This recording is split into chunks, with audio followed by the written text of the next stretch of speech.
In 2004, Yogi Bhajan died, and a firestorm of accusations rose in the silence he left behind. Suddenly, the tradition that shaped my life was held in a new light, not the glow of reverence, but the fires of truth. Kundalini Yoga was the way I learned to breathe again, the way I learned to live inside my body without fear. It was my studio, my students, my service to the world. I could have walked away, but I knew my life had been directed to this practice for a reason. So I went searching, not for purpose, for truth. I looked to my students, the people who had entrusted me with their own healing.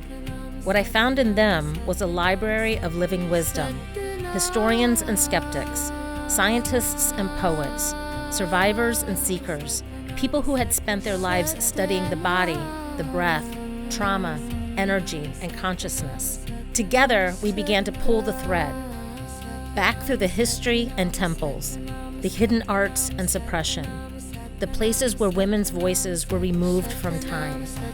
This is where we found her. This is where we found Kundalini. And the deeper we went, the clearer it became. Something had been missing for a very long time.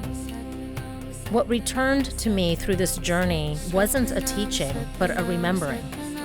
Because this wasn't only about history of the outer world, it was about the union of our inner world.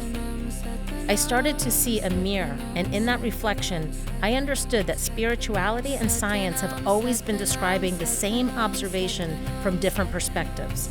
In the quantum field, nothing is separate. Everything influences everything. Reality is relationship. Energy is information. Consciousness is not outside the body, but it's braided through it. And suddenly, my investigation wasn't dismantling yoga, it was restoring it.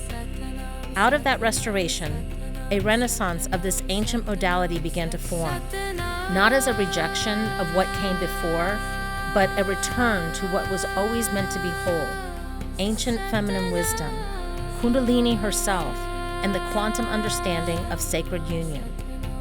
This film is not about the collapse of a tradition, it's about the courage to walk into the fire, so what is true can survive, what is suppressed can rise, and what is divided can return to union, in us and through us.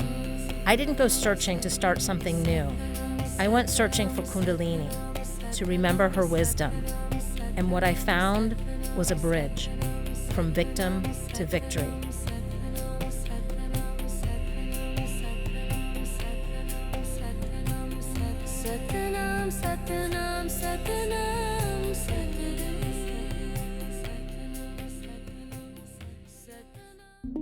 I asked one of my students, Mandi McMenamy, who is also the producer and musical composer for this film, to share her story of miraculous healing through sound, frequency, and vibration, through Kundalini, and through accessing the wounded healer archetype. I was introduced to Kundalini through one of your students. From the first class that I took, I noticed something different about myself. All of the modalities that I've tried throughout my life to overcome trauma, nothing has ever affected me the way this affected me. It like awakened something in me that was so fierce that I've been doing Kundalini religiously ever since.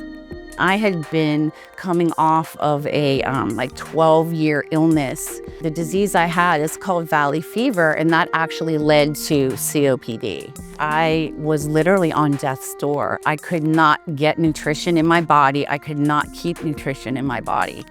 And so I was extremely thin, and doctors were talking to me about the possibility of needing to accept that I wasn't able to heal. And sadly, I had many people in my valley fever survivor group that I had to say goodbye to.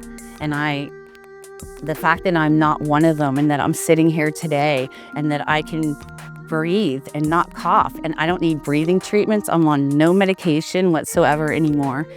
And that has come about through doing Kundalini. I went through unbelievable amounts of physical pain, excruciating loneliness, because I believed I couldn't heal. I believed I was stuck in that sick, chronic illness state, and that was my identity. I did become emotionally broken inside. And the one thing, when I would just feel like, why does this keep happening? I'd say to myself, and like, how much does the universe think I can handle? How much are you going to put on my shoulders?